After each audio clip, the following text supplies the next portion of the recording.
Good evening to one and all. Start करेंगे हम आज का अपना लेक्चर। आज इस क्लास में हम अपने माइनर एक्ट को कंटिन्यू कर रहे हैं जो हमने स्टार्ट किया था, the protection of woman from domestic violence act 2005, या हिंदी में जिसको घरेलू हिंसा से महिलाओं का संरक्षण अधिनियम 2005 कहते हैं। इसको हम स्टार्ट कर चुके हैं। ये जो माइनर एक्ट है ये आपका एमपीडीएलओ एग्जाम का सब्जेक्ट है, एलपीएडीपीओ में आपका माइनर एक्ट है, प्लस यूपीएसआई का जो एग्जाम होने वाला है उसमें भी ये एक्ट आपसे पूछा जाएगा। और भी अदर स्टेट एपीओ एग्जाम्स में ये सब्जेक्ट जो है पूछा जाता है। और भी कुछ डिफरेंट जो एग्जाम्स होते हैं कॉम्पिटिटिव एग्जाम्स, तो बहुत से एग्जाम्स में ये जो सब्जेक्ट है आपका आता है यदि लॉ फील्ड से रिलेटेड वो एग्जाम्स है। तो चलिए स्टार्ट करते हैं एक्ट को। हमने प्रीवियस क्लास में section first and section second definition clause complete कर ली थी। सेक्शन सेकंड में हमने देखा था कि डोमेस्टिक वायलेंस वर्ड को जो है परिभाषित किया गया था किस क्लॉज में। अगर आपने प्रीवियस क्लास पढ़ी तो आपको पता होगा 2G, हिंदी में छा कहेंगे उसको, 2 में घरेलू हिंसा शब्द को परिभाषित किया गया था, लेकिन वहां पर ये कहा गया था कि इसमें घरेलू हिंसा जो शब्द है उसका वही अर्थ है जो धारा 3 में बताया गया है। यानी कि जो घरेलू हिंसा वर्ड है उसको एक्चुअली में डिफाइन किया गया है कहाँ, इस एक्ट की सेक्शन 3 में। जो ये एक्ट है the protection of woman from domestic violence act 2005, इसकी सेक्शन 3 जो है वो घरेलू हिंसा या डोमेस्टिक वायलेंस वर्ड को डिफाइन करती है। तो सेक्शन 3 जो है आज में देखना है। और आपको कल पता हुआ कि हमने ओवरव्यू भी देखा था कि कौन से चैप्टर में कितनी सेक्शन है। तो कल हमने चैप्टर फर्स्ट कंप्लीट किया था जिसमें 2 सेक्शन थी, section first and section second. अब सेक्शन थर्ड से जो है वो स्टार्ट हो रहा है चैप्टर सेकंड। तो चैप्टर सेकंड का भी नाम भी डोमेस्टिक वायलेंस है और इसमें सिर्फ एक ही सेक्शन है, सेक्शन 3। तो आपको ये भी याद रखना है कि चैप्टर सेकंड क्या है, घरेलू हिंसा या डोमेस्टिक वायलेंस, और इसमें सिर्फ एक ही सेक्शन है, सेक्शन 3, जिसमें क्या बता रहे हैं, डेफिनेशन ऑफ डोमेस्टिक वायलेंस, घरेलू हिंसा की परिभाषा। ठीक है, तो देखिए डेफिनेशन ऑफ डोमेस्टिक वायलेंस या घरेलू हिंसा की परिभाषा क्या दिया गया है इसमें। इसमें कहा गया है for the purpose of this act any act omission or commission or conduct of the respondent shall constitute domestic violence in case it। तो इसमें कुछ आगे ग्राउंड्स बताए गए हैं। तो इन्होंने कहा है हर वो एक्ट, ओमिशन, कमीशन या कंडक्ट, किसी भी एक्ट का जो रिस्पोंडेंट के द्वारा किया जाएगा वो डोमेस्टिक वायलेंस अपने आप में माना जाएगा अगर वो नीचे बताए गए 4 पॉइंट्स हैं। तो इस अधिनियम के प्रयोजन के लिए प्रत्यर्थी का कोई भी कार्य, लोक या कारण या आचरण घरेलू हिंसा के रूप में होगा यदि वह फर्स्ट व्यथित व्यक्ति के स्वास्थ्य।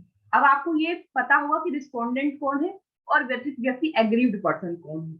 कैसे पता होगा, क्योंकि कल ही हमने सेक्शन 2 जो डेफिनेशन क्लॉज है वहां पर इन दोनों टर्म्स को डेफिनेशन में पढ़ा। व्यथित व्यक्ति या एग्रीव्ड पर्सन जो 2A में डिफाइंड है, और रिस्पोंडेंट या हिंदी में जिसको प्रत्यर्थी कहा जा रहा है वो 2Q में, हिंदी में 2 था में जो है, जिसको डेफिनेशन हमने कल पढ़ी थी। तो अगर आपने नहीं पढ़ी है या यूट्यूब के माध्यम से आप ये वीडियो देख रहे हैं लेक्चर, तो आप इसका प्रीवियस लेक्चर देख लें, उसकी लिंक मैं डिस्क्रिप्शन बॉक्स में दे दूंगी, वहां से आप जो है ये देख सकते हैं कि रिस्पोंडेंट क्या होता है और व्यथित व्यक्ति क्या है ना, एग्रीव्ड पर्सन कौन है। तो यहाँ पर क्या है कि रिस्पोंडेंट जो है वो क्या कर रहा है, अपने किसी कार्य के द्वारा, लोक के द्वारा, किसी कारण या आचरण से जो इसको घरेलू हिंसा मान रहे हैं, व्यथित व्यक्ति के स्वास्थ्य, सुरक्षा, जीवन, अंग या भलाई, चाहे वह मानसिक हो या शारीरिक, की अपहानि या क्षतिग्रस्त करता है या उसको संकटापन्न करता है या ऐसा करने वाला है, और उसके अंतर्गत शारीरिक दुर्व्यवहार, लैंगिक दुर्व्यवहार, मौखिक और भावात्मक दुर्व्यवहार और आर्थिक दुर्व्यवहार करता है। ठीक है, तो फर्स्ट क्या है कि अपने एक्ट के द्वारा या कोई काम करने के लिए जिसको वो लीगली बाउंड है वो नहीं करता तो उसको बोलते हैं ओमिशन, है ना, या किसी एक्ट को कमिट कर रहा है या अपने आचरण से वो जो एग्रीव्ड पर्सन है उसको हार्म, कोई इंजुरीज या एंडेंजर कर रहा है उसकी हेल्थ को, सेफ्टी को, लाइफ को, लिम्ब और wellbeing, whether mental or physical of the aggrieved person or tend to do so, या फिर करने वाला है ऐसा कुछ कार्य, and includes causing physical abuse, sexual abuse, verbal और emotional abuse and economic abuse. इस इतने प्रकार के एब्यूज भी इंक्लूडेड हैं इसमें सभी, चाहे आप उसको फिजिकली टॉर्चर करो, सेक्सुअली टॉर्चर करो, वर्बली बोल करके उसको परेशान करो, इमोशनल कुछ आप ट्रॉमा दो उसको, या इकोनॉमिकली उसको जो बेसिक नीड्स है वो आप फुलफिल करके नहीं दे रहे हो, तो वो भी एक टाइप का डोमेस्टिक वायलेंस है। तो ये आप काम कर रहे हो तो ये क्या है, डोमेस्टिक वायलेंस है। सेकेंड पॉइंट देखते हैं इसका।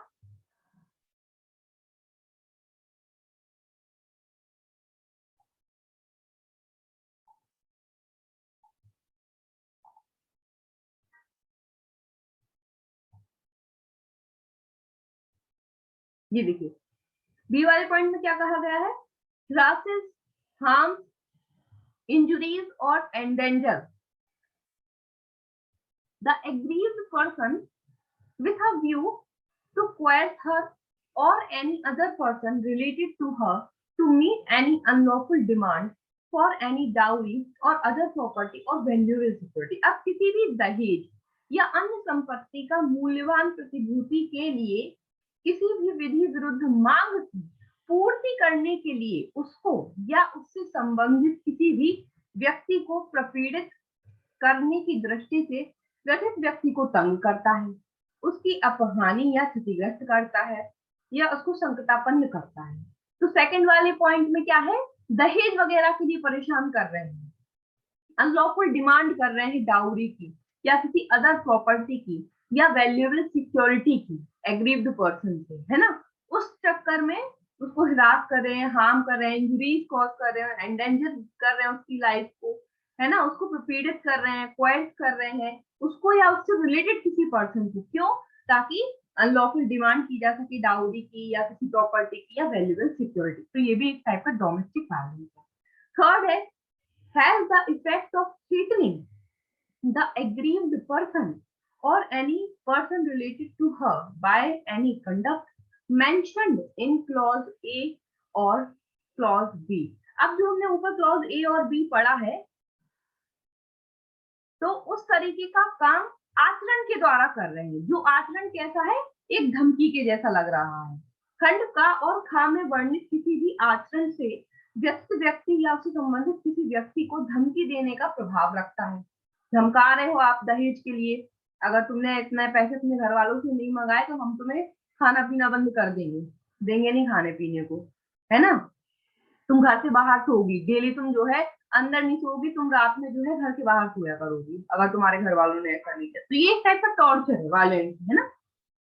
थर्ड है, अदरवाइज इंज्योर्ड और कॉजेज हार्म वेदर फिजिकल और mental to the aggrieved person. अब ग्रसित व्यक्ति को अन्यथा क्षति पहुंचाता है या किसी और प्रकार से कोई क्षति पहुंचाता है, उसकी अपहानि करता है, चाहे वह शारीरिक हो या मानसिक हो। अब चाहे फिजिकल आप परेशान करो या मेंटली आप परेशान करो, वो क्या कहलाएगा, वो यही कहलाएगा कि आप क्या कर रहे हो, सामने वाले पर्सन को उसके साथ डोमेस्टिक वायलेंस करो। तो ये 4 प्रकार के एक्ट यदि आपने की तो ये डोमेस्टिक वायलेंस की कैटेगरी में आ रहे हैं। अब इसमें एक एक्सप्लेनेशन दिया जिसमें आपको एब्यूज, जो लास्ट में 4 वर्ड हुए ना, तो physical abuse, sexual abuse, verbal और इमोशनल एब्यूज क्या है, तो ये आपको एक्सप्लेनेशन में बता दिया गया है। तो स्पष्टीकरण फर्स्ट में बताया है physical abuse, sexual abuse, verbal और इमोशनल एब्यूज, शारीरिक दुर्व्यवहार, लैंगिक दुर्व्यवहार, मौखिक और भावात्मक दुर्व्यवहार। तो अब आप ध्यान रखना, यहाँ से आपको क्वेश्चन बन सकता है कि protection of woman from domestic violence act 2005 में शारीरिक दुर्व्यवहार को कहाँ परिभाषित किया गया है या शारीरिक दुर्व्यवहार को कहाँ बताया गया है, तो आप क्या टिक करके आएंगे, explanation first of section 3। Section 3 के एक्सप्लेनेशन फर्स्ट में फिजिकल एब्यूज बताया है क्लॉज ए में, explanation first clause 1, explanation first clause 2 में सेक्सुअल एब्यूज बताया है, एक्सप्लेनेशन फर्स्ट क्लॉज 3 में वर्बल एंड इमोशनल एब्यूज बताया है, मौखिक और भावनात्मक दुर्व्यवहार बताया। तो ये 3 पॉइंट्स भी आपसे इस तरीके से एग्जाम में पूछे जा सकते हैं। तो आपको ऑप्शन में होगा explanation 1 clause 1, section 3 explanation 1 clause 2, section 3 explanation 1 clause 3। तो अब ये याद रखना है, क्लॉज 1 में फिजिकल एब्यूज है, फिर सेक्सुअल एब्यूज है, then verbal and emotional abuse. इसी तरीके से क्वेश्चन आपके एग्जाम में आएंगे, ठीक है। अब देख लीजिए क्या है physical abuse. Physical abuse means any act और conduct which is or such a nature as to cause bodily pain, harm, danger to life, limb or health, or impair the health or development of the aggrieved person, and include assault, criminal force and criminal intimidation। ये तीन चीजें भी physical abuse में आती हैं। Assault यानी कि हमला, जो हम आईपीसी में पढ़ते हैं 351 में, क्रिमिनल सॉरी हाँ, फिर उसके बाद क्रिमिनल इंटिमिडेशन जो हम 503 में पढ़ते हैं आपराधिक अभिप्राय, और क्रिमिनल फोर्स जो हम 350 में पढ़ते हैं आईपीसी में, ठीक है। तो शारीरिक दुर्व्यवहार से ऐसा कोई कार्य या आचरण विशेष है जो ऐसी प्रकृति का है जो शारीरिक कष्ट पहुंचाता है ना। शारीरिक दुर्व्यवहार है तो शारीरिक कष्ट ही पहुंचेगा उसमें। व्यथित व्यक्ति के जीवन, उसके अंग, स्वास्थ्य को अपहानि या खतरा करता है, या उसके स्वास्थ्य या विकास का हिरास करता है, और उसके अंतर्गत हमला, आपराधिक अभिप्राय और आपराधिक बल आता है। तो फिजिकल एब्यूज के अंतर्गत आपराधिक हमला, हमला, आपराधिक अभिप्राय और आपराधिक बल भी आता है, ध्यान रखिएगा, ठीक है। नेक्स्ट है sexual abuse. Sexual abuse include any conduct of a sexual nature that abuses, humiliates, degrades or otherwise violates the dignity of women। लैंगिक दुर्व्यवहार के अंतर्गत लैंगिक प्रकृति का ऐसा कोई आचरण है जो महिला की गरिमा का दुरुपयोग, अपमान, तिरस्कार या अन्यथा अतिक्रमण करता है, ठीक है। तो अब लैंगिक या सेक्सुअल एब्यूज का इन्होंने क्या बता दिया कि ऐसा कोई कंडक्ट सेक्सुअल नेचर का जो किसी वुमन की डिग्निटी को एब्यूज करता है, ह्यूमिलिएट करता है, डिग्रेड करता है ना, महिला की जो गरिमा है उसका दुरुपयोग कर रहे हैं, उसको अपमान कर रहे हैं, तिरस्कार कर रहे हैं, ऐसा आचरण है आपका सेक्सुअल नेचर का, तो वो सेक्सुअल एब्यूज है, ठीक। अब है वर्बल और इमोशनल एब्यूज। क्या है भाई? मौखिक तौर पे या भावनात्मक तौर पे किसी व्यक्ति को नीचा दिखाना। तो it includes insult, ridicule, humiliation, name calling and insult or ridicule, especially with regard to not having a child or a mere child, male child। means यहाँ पर कह रहे हैं कि मौखिक या भावनात्मक दुर्व्यवहार भी डोमेस्टिक वायलेंस कहलाता है, जिसमें क्या क्या आता है? स्त्री का अनादर करना, उसका उपहास उड़ाना, अपमान करना, गाली देना, विशेष रूप से कोई संतान नहीं हो उसके ताने मारना, पुत्र ना होने के संबंध में अपमान या उपहास करना कि अरे उसको बोल रहे हैं कि अरे यार जैसे मतलब अगर बच्चा नहीं होता अरे तू बांझ है। आपने देखा होगा कई मूवीज में ऐसा बोलते हैं ना। उन्होंने कहा कि अगर लड़की पैदा हो गई तो अरे तुम तो लड़की पैदा कर, तू लड़का तो तुम पैदा नहीं कर सकती हो। किसी भी तरीके की उसको टॉर्चर करते रहना उस चीज के लिए बार बार। तो ये भी क्या है? डोमेस्टिक वायलेंस है एक तरीके का, ठीक है। तो ये किसमें आता है? मौखिक और भावनात्मक दुर्व्यवहार है ये। सेकंड है repeated threat to cause physical pain to any person in whom the aggrieved person is interested। ऐसे किसी भी व्यक्ति को जिसमें व्यथित व्यक्ति हितबद्ध है शारीरिक पीड़ा पहुंचाने की बार बार धमकी देना। अब कोई भाई लेडीज है, उसकी बच्ची है, अब लेडी को परेशान करना है तो उसको बार बार धमकी दे रहे कि अगर तुम ऐसा काम नहीं किया तो इस लड़की को घर से बाहर निकाल देंगे तुम्हारी लड़की को। तो जो एग्रीव्ड पर्सन यानी कि जो वुमन है यहाँ पर, वो वुमन जिस व्यक्ति से इंटरेस्टेड है, जिससे हितबद्ध है, उसको शारीरिक पीड़ा पहुंचाने की बार बार धमकी देना भी क्या है? इमोशनल और वर्बल, मौखिक और भावनात्मक दुर्व्यवहार के अंतर्गत आता है, ठीक है। तो ये याद रखना आप लोग। तो रिपीट थे टू कॉज फिजिकल पेन किसको? जिसमें वो एग्रीव्ड पर्सन इंटरेस्टेड है उस पर्सन को बार बार पीड़ा पहुंचाने की धमकी देना, क्लियर। एक एक लाइन को बहुत अच्छे से पढ़िए, यहीं से क्वेश्चंस बनते हैं। अगर आपने डायरेक्ट की प्रोविजन को एक बार अच्छे से रीड करा है तो डेफिनेटली आपसे क्वेश्चंस जब ऑब्जेक्टिव आएंगे तो बनेंगे, ठीक है। आगे बढ़ते हैं, आगे देखते हैं अब इसमें और क्या है।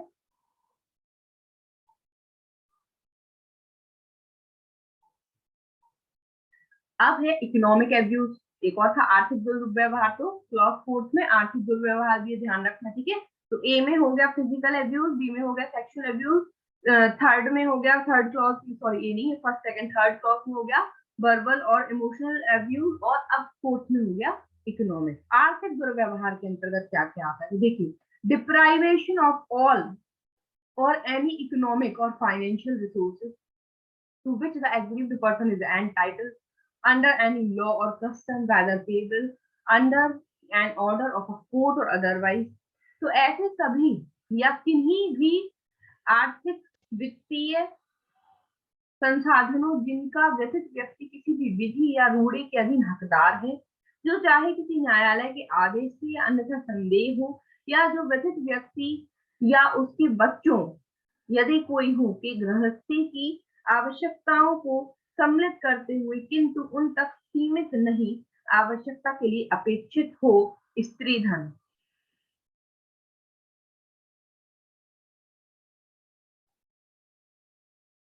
व्यथित व्यक्ति के संयुक्त रूप से या पृथक रूप से स्वामित्वाधीन संपत्ति, साझा गृहस्थी से संपत्ति, किराए के संदाय और अनुरक्षण से वंचित करना, इतनी सारी चीजें इसमें आती हैं। ठीक है, क्या क्या? और which the aggrieved person requires out of necessity, including but not limited to household necessities for the aggrieved person and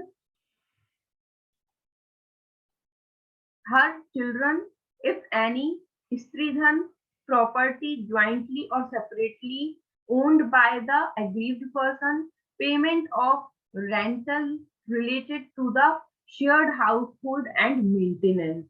तो इतनी चीजें इसमें आ रही हैं। देखिए, इसको मैंने पॉइंट डालकर रखा है, तो आप लोग भी इसमें ये चीज ध्यान रखना। तो पहले तो क्या है, इकोनॉमिक एब्यूज में सबसे पहले क्या आता है? आर्थिक या वित्तीय संसाधनों से वंचित कर देना किसी व्यक्ति को। डिप्राइवेशन ऑफ ऑल और एनी इकोनॉमिक और फाइनेंशियल रिसोर्सेज मीन्स जो महिला है उसके जो भी आर्थिक या वित्तीय संसाधन है जिसका वो बाय लॉ हकदार है या किसी रूढ़ी के अधीन हकदार है कि वो उसका है, उस स्त्री का है, और उससे आपने क्या करा, चाहे वो न्यायालय के ऑर्डर के द्वारा उसको मिलना हो या अन्यथा उसको संदेह हो, है ना, तो या जो व्यथित व्यक्ति है या उसके जो बच्चे हैं यदि कोई है, तो उनकी आवश्यकताओं को सम्मिलित करती है। तो ये सारी चीजें उनसे क्या कर दिया आपने? वंचित कर दिया, तो डिप्राइवेशन कर दिया। ठीक है, पहली चीज। दूसरी चीज, हाउस होल्ड नेसेसिटीज, गृहस्थी की आवश्यकताएं हैं, आप वो नहीं पूरी कर रहे हो फॉर द एग्रीव्ड पर्सन, है ना। फिर उसके बाद क्या है? स्त्री धन, शादी के समय पे जो महिलाओं को गिफ्ट मिलते हैं वो उनका स्त्री धन कहलाते हैं। जैसे शादी हुई तो महिला के माँ बाप ने उनको जेवर दिए, ससुराल पक्ष से उनको कुछ गिफ्ट मिले, तो जितने भी गिफ्ट शादी के होते हैं वो स्त्री धन कहलाते हैं। तो वो स्त्री धन का राइट हमेशा वुमन का होता है। शादी के समय पे जितने भी गिफ्ट मिलते हैं वुमन को, वो हमेशा जिंदगी भर वो वुमन के ही रहते हैं, उनको उनसे कोई ले नहीं सकता। लेकिन अगर उनसे आपने ले लिया तो ये क्या है? इकोनॉमिक एब्यूज है ना। प्रॉपर्टी ज्वाइंटली और separately owned by the aggrieved person, अब कोई प्रॉपर्टी है जो या तो खुद महिला की है या ज्वाइंटली उसकी है, तो उससे उसको डिप्राइव कर दिया। Payment of rental related to the shared household, अब शेयर्ड हाउस होल्ड जो साझा गृहस्थी थी उसका किराया आता था, किराए में भी उसका हक था, वो नहीं दे रहे हो। एंड मेंटेनेंस, है ना, मेंटेनेंस भी नहीं दे रहे हो। तो ये सारी चीजें क्या है? इकोनॉमिकल एब्यूज है। अगर इन सब चीजों से आपने उसको रिसोर्सेज से उनको क्या कर दिया? वंचित कर दिया। तो अब बी वाला पॉइंट देखिए, disposal of house hold effect any alienation of assets, whether movable or immovable, valuable shares, securities, bonds, and the like, or other property in which the aggrieved person has an interest or is entitled to use by virtue of the domestic relationship, or which may be reasonably required by the aggrieved person or her children or her stridhan or any other property jointly or separately held by the aggrieved person। अब क्या बोल रहे हैं कि गृहस्थी की चीज वस्तुओं का व्ययन मीन्स जो हाउस होल्ड की जितनी भी चीजें होती हैं जो होती हैं उनका क्या कर दिया? डिस्पोजल कर दिया। तो ये आप क्या कर रहे हो? इकोनॉमिक एब्यूज कर रहे हो। डिस्पोजल कर दिया, व्ययन कर दिया, यानी कि दे दिया किसी को। आस्तियों चाहे वे जंगम हो या स्थावर, मूल्यवान वस्तुओं, शेयरों, प्रतिभूतियों, बॉन्डों और ऐसी ही समान वस्तु या अन्य संपत्ति जिसमें व्यक्ति व्यक्ति का हित है या घरेलू नातेदारी के आधार पर उपयोग करने के लिए हकदार है, या जो व्यथित व्यक्ति या उसके बच्चे द्वारा उपयुक्त रूप से अपेक्षित है, या उसका स्त्री धन या व्यथित व्यक्ति द्वारा संयुक्त रूप से अपेक्षित रूप से धारित किसी भी अन्य संपत्ति का अन्य संक्रामण, एलिनेशन, संक्रामण एलिनेशन मीन्स ट्रांसफर कर देना। भाई जो महिला है, पढ़ी लिखी महिला है, उसको शेयर्स का नॉलेज है, उसको बॉन्ड्स का नॉलेज है, उसको प्रतिभूतियों का नॉलेज है, सिक्योरिटी उसने लेकर रखे हैं, उसने अपने नाम से कुछ शेयर लेकर रखे हैं किसी कंपनी के, उसने कुछ बॉन्ड्स लेकर के रखे हैं, पता चला जो रिस्पोंडेंट है उन्होंने उठा के उसको बेच दिए किसी और को बिना बताए, तो ये क्या कर रहे हो, उसको इकोनॉमिकली एब्यूज कर रहे हो, है ना। फिर स्त्री धन और वो वाला पॉइंट फिर से इन्होंने दे दिया यहाँ पर, है ना, रिपीट कर दिया। तो अब घरेलू नातेदारी मीन्स, घरेलू नातेदारी हमने पढ़ा था कि एक ही घर में रहने वाले जितने भी रिलेशंस होते हैं, पिता पुत्री का हो गया, माँ बेटी का हो गया, पति पत्नी का हो गया, भाई बहन का हो गया, तो एक घर में रहने वाले जितने भी रिलेशन होते हैं वो घरेलू नातेदारी कहलाती है ना। तो अब जो फैमिली रिलेशन के आधार पे कुछ चीजों का हकदार होता है हर व्यक्ति, अगर उस पे किसी का, उस जो एग्रीव्ड पर्सन है, महिला है, तो ऐसे गृहस्थ मीन्स घरेलू नातेदारी के आधार पर उसको हक है किसी चीज का, उसको आपने बेच दिया, या उसके बच्चों द्वारा उपयुक्त रूप से अपेक्षित उसके बच्चों का हक बनता है, फिर वो आपने बेच दिया, तो ये सब इकोनॉमिक एब्यूज के अंतर्गत आए। क्लियर, यहाँ पे कोई डाउट तो नहीं है आपको इकोनॉमिक एब्यूज में, क्लियर है? Yes ma'am. ओके, आगे देखिए। अब इसमें एक एक्सप्लेनेशन 2 भी दिया हुआ है, सी वाला पॉइंट, अच्छा सी वाला पॉइंट भी है, देखिए सी वाला पॉइंट भी है, prohibition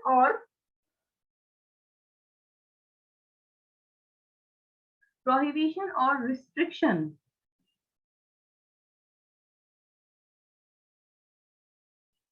to constituted access to resources or facilities which the aggrieved person is entitled to use or enjoy by virtue of the domestic relationship include access to the shared household। ऐसे संसाधनों या सुविधाओं तक सतत पहुंच जिसमें साझा गृहस्थी तक पहुंच सम्मिलित है का प्रतिशोध या निर्बंधन, जिनका व्यथित व्यक्ति घरेलू नातेदारी के आधार पर उपयोग या उपभोग करने का हकदार है।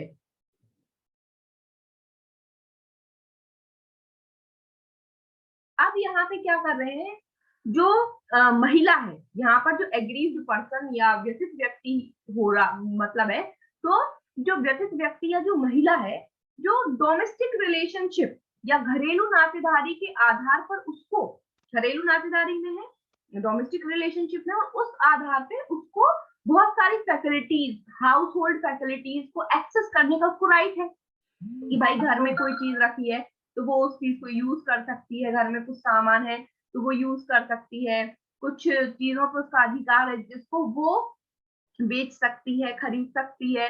तो ऐसी जो डोमेस्टिक रिलेशनशिप के कारण उसको जिन चीजों का उपयोग करने का हक है, उनसे उस हक को क्या कर देना, प्रतिसिद्ध कर देना। यहाँ पर ये प्रतिशोध गलत टाइप हो गया, प्रतिसिद्ध, निर्बंधित कर देना, रोक देना उसको कि अब आप एक्सेस नहीं कर पाओगे इन फैसिलिटीज पर। क्या लिखा है यहाँ, प्रोहिबिशन और restriction to continued access to resources और facilities which the aggrieved person is entitled to use or enjoy। जो महिला है, जो aggrieved person है, वो entitled है, उसको हक है कि वो डोमेस्टिक रिलेशनशिप में होने के कारण किसी चीजों को यूज कर सकती है, उसका उपयोग कर सकती है, उनके चीजों के यूज पे और उपयोग पे आपने प्रोहिबिशन लगा दिया, रिस्ट्रिक्शन लगा दिया कि अब आपकी पहुंच यहाँ तक नहीं होगी, साझा गृहस्थी तक पहुंच पे निर्बंधन लगा दिया। तो ये भी क्या है, इकोनॉमिक एब्यूज है। ठीक है, अब है explanation second, for the purpose of determining whether any act, omission, commission or conduct of the respondent constitutes domestic violence under this section, the overall facts are and circumstances of the case shall be taken into consideration। अब भाई ये पता करना है कि जो हमने अभी तक पढ़ लिया कि जो रिस्पोंडेंट है उसका कोई कार्य, उसका कोई लोक, उसका कोई कारण या आचरण इस धारा के अंतर्गत घरेलू हिंसा है या नहीं, तो ये कैसे पता चलेगा, तो ये अवधारित करने के लिए मामले के सारे तथ्यों को और परिस्थितियों पर विचार किया जाएगा, एक एक फैक्ट देखा जाएगा, एक एक परिस्थिति देखी जाएगी और फिर दोनों पार्टी को सुनने के बाद इस नतीजे पर पहुंचा जाएगा कि ये कार्य किसी प्रकार के एब्यूज में आ रहा है क्या, ये कार्य डोमेस्टिक वायलेंस कैटेगरी में आ रहा है क्या, जो अभी तक हमने ऊपर पढ़ा है ना, ये चीज। ठीक, तो ये हो गई आपकी section 3 of domestic violence act complete, जिसमें हमने समझा कि घरेलू हिंसा क्या होती है। ठीक है, तो इन शॉर्ट अगर आप देखना चाहें तो इन शॉर्ट आपको क्या याद रखना है सेक्शन में, पहली चीज आपको हेडिंग याद रखना है कि डोमेस्टिक वायलेंस को कहाँ परिभाषित किया गया है। डोमेस्टिक वायलेंस को सेक्शन 3 में परिभाषित किया गया है। ये परिभाषा कहाँ दी है, चैप्टर 2 में दी गई है। डोमेस्टिक वायलेंस 4 क्लॉजेज में बटा हुआ है, जिसके अंतर्गत क्या क्या आता है, जिसके अंतर्गत पहले तो इन्होंने यहाँ पर जो नीचे लाइन है तो physical abuse, sexual abuse, verbal और इमोशनल एब्यूज और इकोनॉमिक एब्यूज आता है ना। तो शारीरिक दुर्व्यवहार, लैंगिक दुर्व्यवहार, मौखिक दुर्व्यवहार और भावनात्मक और आर्थिक दुर्व्यवहार आता है इसके अंतर्गत, जिससे किसी व्यक्ति के स्वास्थ्य पर, सुरक्षा पर, जीवन पर, भलाई पर, मानसिक चाहे शारीरिक क्षति पहुंचती है। ठीक है, फिर उसके बाद आपसे जो दूसरा क्वेश्चन बन सकता है वो ये बन सकता है कि ये जो इसमें जो हमने टर्म्स पढ़ी हैं नीचे की, ये फिजिकल, सेक्सुअल, वर्बल और इमोशनल और इकोनॉमिक एब्यूज कहाँ है, तो ये कहाँ पर बताया गया है, तो आपको ध्यान रखना है कि एक्सप्लेनेशन फर्स्ट में, क्लॉज फर्स्ट में फिजिकल एब्यूज, क्लॉज 2 में सेक्सुअल एब्यूज, क्लॉज 3 में वर्बल और इमोशनल एब्यूज बताया गया है, और क्लॉज 4 में इकोनॉमिक एब्यूज, क्लॉज 4 में इकोनॉमिक एब्यूज बताया गया है। ठीक है,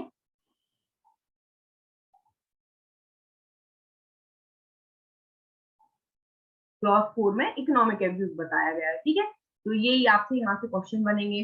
फिर उसके बाद यहाँ से जो इसका ये वाला पॉइंट था, तो यहाँ पर ध्यान रखना है कि अगर dowry, unlawful demand of dowry या अदर प्रॉपर्टी या वैल्यूएबल सिक्योरिटी के लिए किसी को हरासमेंट इंजरी करते तो वो भी डोमेस्टिक वायलेंस है, धमकी देना वो भी डोमेस्टिक वायलेंस है, और अदरवाइज कुछ क्षति पहुंचाना चाहे वो फिजिकल हो या मेंटल, वो भी डोमेस्टिक वायलेंस है। तो बस ये 4 ग्राउंड है, उनको आपको याद रखना है। तो एक बार आप इसको पढ़ लेना अच्छे से, और इससे रिलेटेड जितने भी ऑब्जेक्टिव है वो आप एक बार जो ऑब्जेक्टिव्स की बुक होती है उसमें से सॉल्व करें।